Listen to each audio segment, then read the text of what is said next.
Today's episode is ghostly pets. And this pet who's sitting in my lap is not a ghost. But I do have ghostly pets who do come to visit me. And a lot of people do have ghostly pets who come to visit them.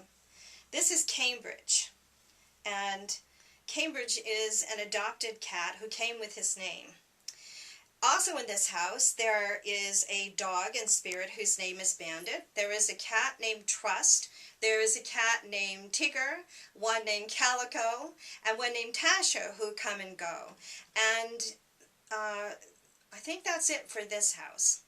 However, other people in other houses have things like ghostly parakeets and parrots and ferrets and all sorts of interesting fur friends.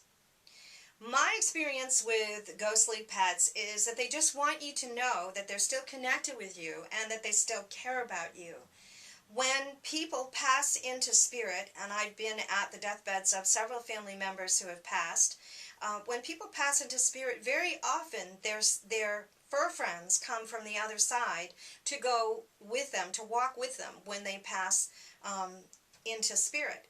And in fact, in this room, we had a family member who passed. And when the family member passed in this room, Bandit, who had passed over, Bandit was a German Shepherd Elkhound dog. She had passed into spirit in 2001. And when the person passed in 2010, Bandit came to lead them to the other side, came into this room, and was actually seeing a materialization here. In between the time that Bandit died in 2001 and the time that her owner passed in 2010, she sometimes would show up early in the morning. The owner would wake up and hear her in the room, and he even reached out and touched her head several times and scratched here between the lumps on the forehead, which dogs like so much. He also would hear her outside playing in the snow when the first snowstorm of the season would come. He would hear her yipping and enjoying the snow.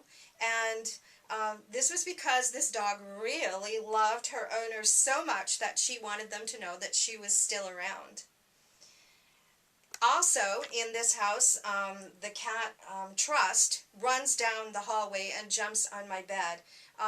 It's interesting because Trust never lived in this house physically. I moved to this house about 3 years ago, and while I was here, in the room that I'm in now, I can hear her. She sounds like she's running down a long hallway, which the long hallway was in my old house.